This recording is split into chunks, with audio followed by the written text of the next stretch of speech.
Say, I am the greatest. Look at us, mama, we made it. I'm going in like I'm bathing. Yeah, they had a buzz, but we shaved it. They got me feeling like some gauges, cause I'm in the air with it, baby. Had to get away from being basic and work hard on a regular basis.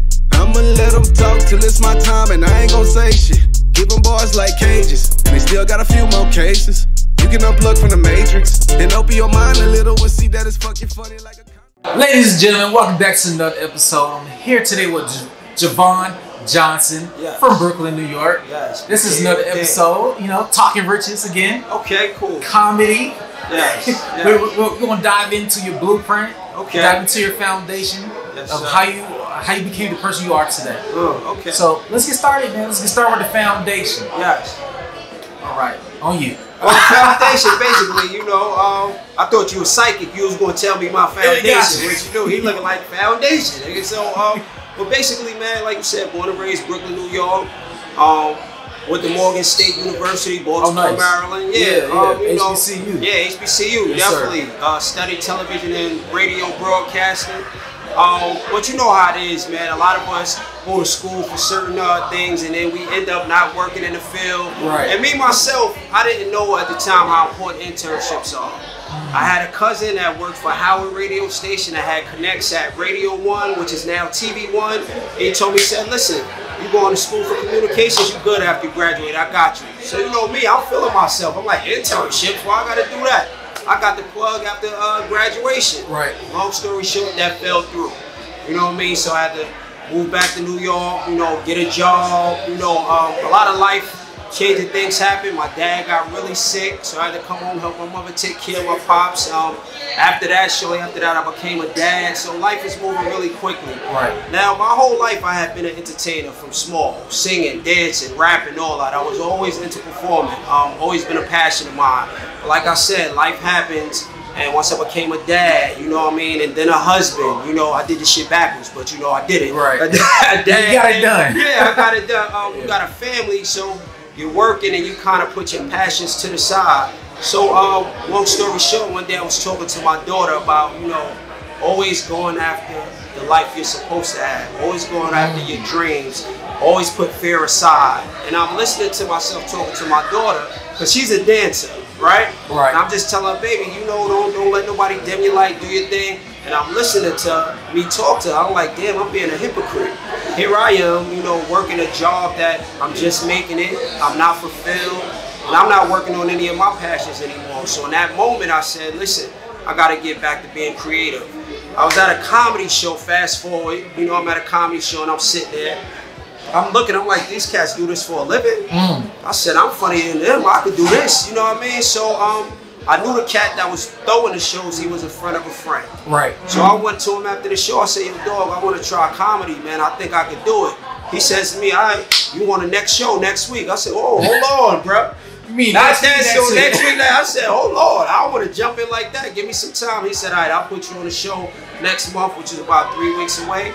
Went home, wrote my set. And I said to myself, I'm not going to share my material with anybody.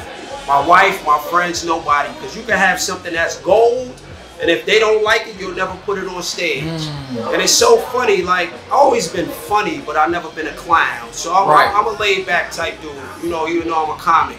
So when people heard I was doing stand-up comedy, they was like, you?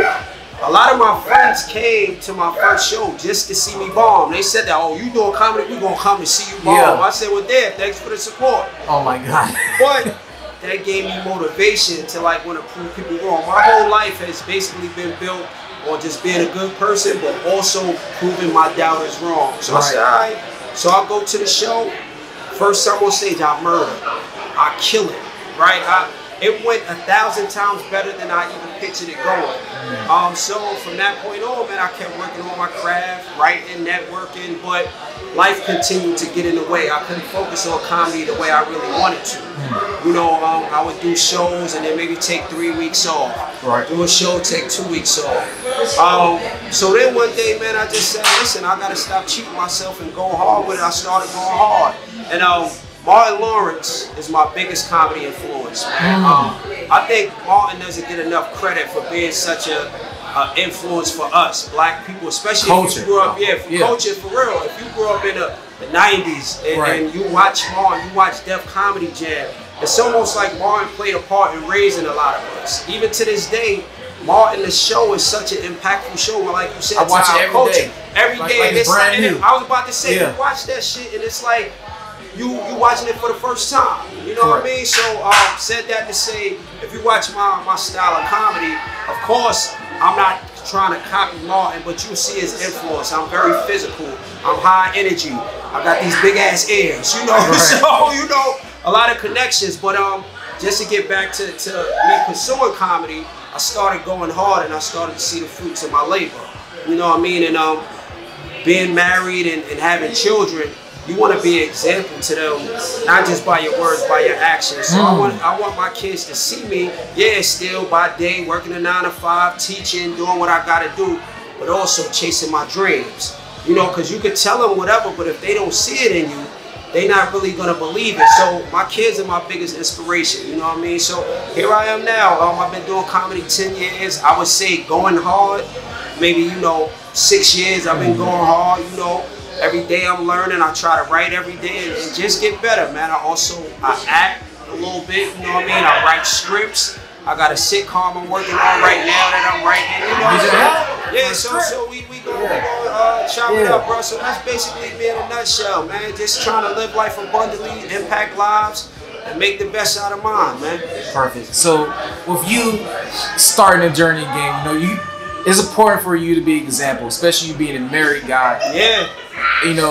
Today world is all about masculinity, being a man, and actually putting your money where your mouth is. Oh, for sure. And with that support system from your wife, what is that conversation like when you had to have with your wife? You're like, you know what, I really want to do this, but I'm going to need a lot of your support. What was that moment like for you? I would tell you this, man, and black women, I love my queens. But if you come home and you tell your queen some, outlandish pipe dream, they gonna look at you like, listen, man, I'm all about you chasing your dreams, but these bills gotta get paid. The kids can't eat your dreams. The rent company, the management company ain't gonna hear that. So at first, it was a little pushback because it's scary, and I get that. And I had to learn. One of my OGs, my mentor, Sleepy Floyd, told me one day, because I was a little frustrated at first that she wasn't as gung-ho about my dream as, as I was. So he said to me, he said, dog, you gotta think, this your dream, this ain't her dream. He said, but you know what you gotta do? You gotta show her that you're really serious about it and show, that this makes sense, that you can do it, and make her a believer. You know what I mean? So, and that's what I did, man. I just kept pushing and showing her, inviting her out to shows to show her this was real. But also making sure, like you said, as a man, I was handling my responsibilities in my home. The bills is paid, the kids is eating, I'm still going to birthday parties, taking my son to football practice and all that, doing my thing. But it wasn't easy at first. But now, she supports me, man. Actually, I just talked to her before I came here, man. She gives me words of encouragement, always says, baby, have a great show, I love you, and we taking it to the top, man. But it's not easy. I'm not gonna say, it's a reason why, in comedy especially, you don't find a lot of cats that are married, that have children and are still with their wife. Correct. It's rare because it can be scary. And a lot of times, man, we're taught as black people, you and I were having a conversation before we started filming. Right. That basically you go to school, go to high school, go to college if you're lucky, get a degree, maybe get a state job, work there 20, 30, 40 years, get a pension, and retire, and maybe get a security job at Dwayne Reed or something to keep yourself busy. So when somebody thinks outside the box and says, listen, I don't want to do it that way, it can be scary.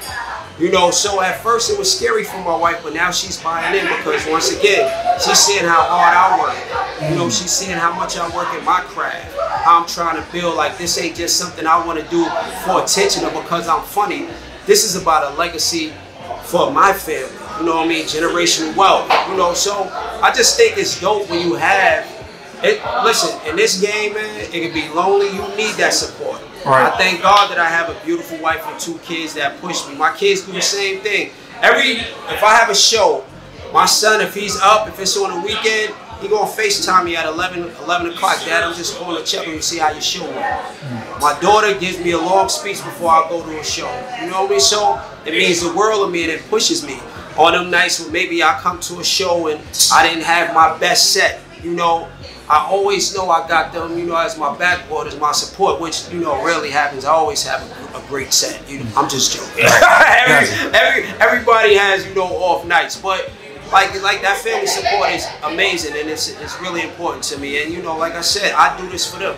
Nice. And this is a big thing now. A lot of conversations is going on about 50-50 relationships and why, you know, it's important still, like you said, it's a support system, because most women are obviously supporting a guy until they come up, then they get the fruits of the labor. Yeah. So why is that important for guys to understand that? Okay, your woman may have to hold it down until then, and you shouldn't be ashamed of it right now. You said something earlier. Once again, I just know you about 5-10 minutes. Wise young man, though. Like, we live in a time where, you know, there's so all these ideologies of what men should be, right? We were raised, you know, to be strong, to be the head of the household. You know, back in the days in like the 60s and 70s, men were the sole breadwinner. You know, you went to work, you came home, you paid all the bills, and a lot of times your wife was at home taking care of the kids in the house. It's a new time. When you get married, I think, you know, a lot of people are in love. See, you know what it is. A lot of people are in love with the idea of being married. It looks sexy. It looks nice. You know, oh, I'm married. I got a wife. I got a husband. You have kids. Especially in this world of social media, that just, like, the optics are beautiful.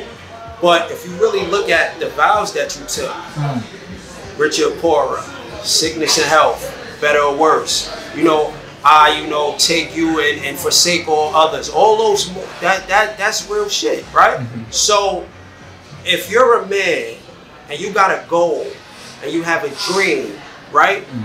And your partner is really for you and it makes sense and she sees, you know, like in you that you can succeed and she really believes in you, if you got to take some time and say, listen, babe, you know, even if it's a brother going back to school, you know, if you want to be an attorney, you want to be a doctor, you say, listen, I want to go back to school, get my master's, and man, I want to go to law school or whatever. You know, I want to get my PhD after that. Your queen should support that. Now, I'm not saying that every woman should just say, listen, you want to go and be a rapper. You know what I mean? I quit your job and I'ma hold it down while you go to do your demo and your mixtape. You know, like, granted, that might be in the stars for you, but I think it gotta be a realistic understanding. It was, and just being fully transparent, it was a time where I told my wife I wanted to quit my job, and I did. And we had a big thing about it because I didn't even tell her I wanted to quit. I was at my job one day. I said, yo, this ain't for me. I shouldn't be doing this. And I quit right then and there. So I called, I said, yo, babe, I just quit. And she felt the way because she felt like I didn't confide in her. If we're a partnership, we should have had a conversation. And I get that, but in that moment, once again, if I didn't do it right then and there, I don't think I would have done it. I would have talked myself out of it. But me being a man, right? That time when I quit my job and at the time, I did comedy full time for 2 years with no 9 to 5. Ain't missed no rent payments, no school tuition payments. My kids ain't missed no meals. We were still able to travel. I spent time with them. So that's part of being a man too, being accountable, being responsible, and holding your family down. You know, but once again, that initial conversation wasn't easy. And sometimes you gotta alter your plan. Now, I didn't plan on going back to a 9 to 5, right? But I got a daughter. My 17-year-old daughter will be 18 next month. She's going to Howard University in the fall. Sir, HU. So HU. So I already know. Listen, comedy, I'm doing well in comedy, but comedy could be up and down. Right. You know, so I gotta have that consistent bread coming in until TV call or something, until God blesses me with that big break. So I say, you know what? I'm gonna go back to work because it's not just about me. Does it make me chasing my dream harder? Because sometimes, you know, I come in from shows 1 o'clock, 2 o'clock in the morning, and I got to get up at 6 a.m. to go to work. Then work all day and maybe do it again. You know what I'm saying? So, but that's the grind. And I know there's going to be a big reward for me putting in my work. But most importantly, being a man's man and taking care of my family and my responsibility. And some brothers are lucky that, you know, or their wife will say, or their woman will say, now go ahead, baby, follow your dreams. You know, they probably married the white women. No, I'm just joking. You know, they say, oh, my dad, you know, I have a trust fund. Go ahead, you're fine. You want to play for the Knicks? I believe in you. Yeah. You know, like you're 36, you want to play for the Knicks. You know, but it's good to have that support. But at the end of the day, every situation is different. I know cats that were down on their luck or whatever and weren't working, and they lady held it down for years. Sometimes it worked out great. Sometimes it didn't work out at all. You know what I mean? But I old-fashioned in a way, man. I'm a man's man. I feel like you gotta take care of the family. And taking care of the family, going back to your original point, don't only mean financially. When I say take care of the family, being present is most important. And being emotionally present. You know, break it down. There's a lot of people need to learn about that. Because some people think, like, you know, like I said, being present as to, like, okay, let's flip it, right?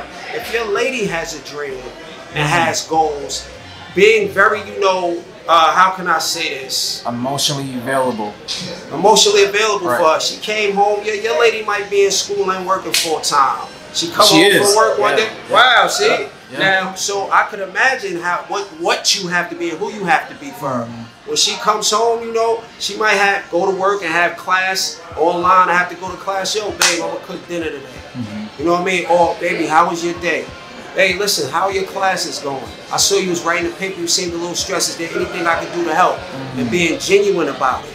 You know, a lot of times in relationships, people are generically doing things instead of genuinely doing things. You know, and there's a difference because we all know generally what we're supposed to do in a relationship. And now, once again, going back to social media and Instagram and all that, you got all these podcasts out here that tell us how a relationship's supposed to be, how a man is supposed to be. You know, we got all these cliches about, you know, male toxicity and women being gold diggers and stuff like that. So it's easy to get caught up in that shit, man. But just being, like I said, emotionally available and being okay with both parties got to be real about their emotions, men and women. A lot of times, men, we don't really tell women how we really feel because we don't want to look soft. Yeah. And vice versa. Sometimes women don't truly share with us because we're not going to give back what they need sometimes. Give back what they need. Because we feel, once again, we here,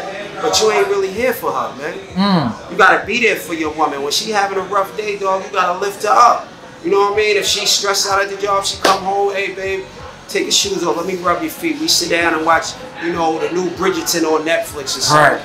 And cats don't understand how important that is too. Watching being interested in what your lady is interested in. And vice versa.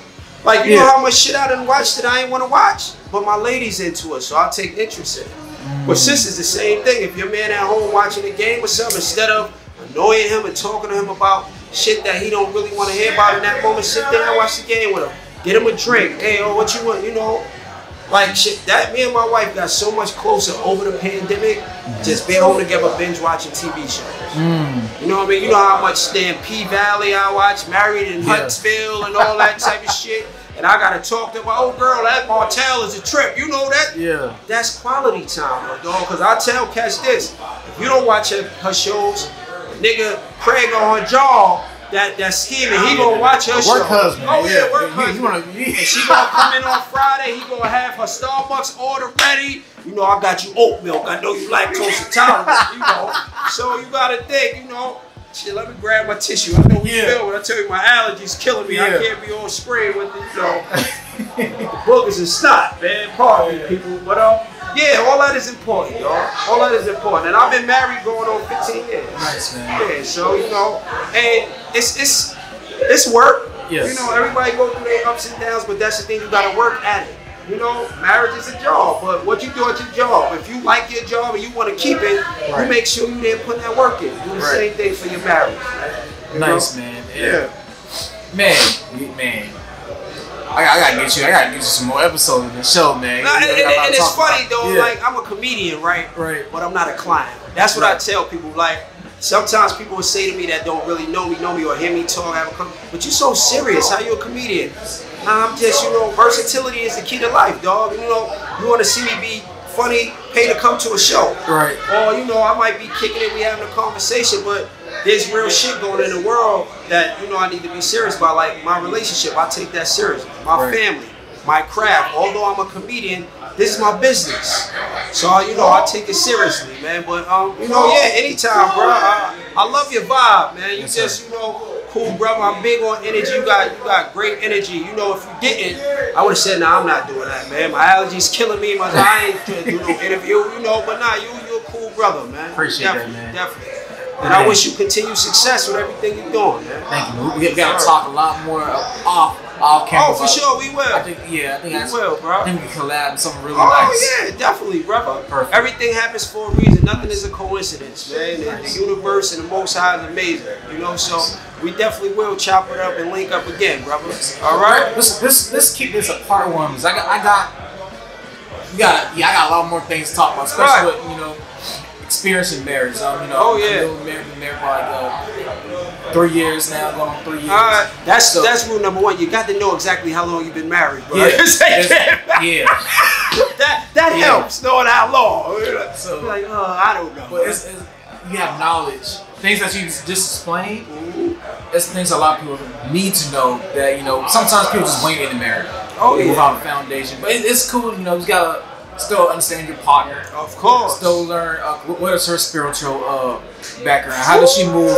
What's her personal development? What kind of trauma does she deal with? Right.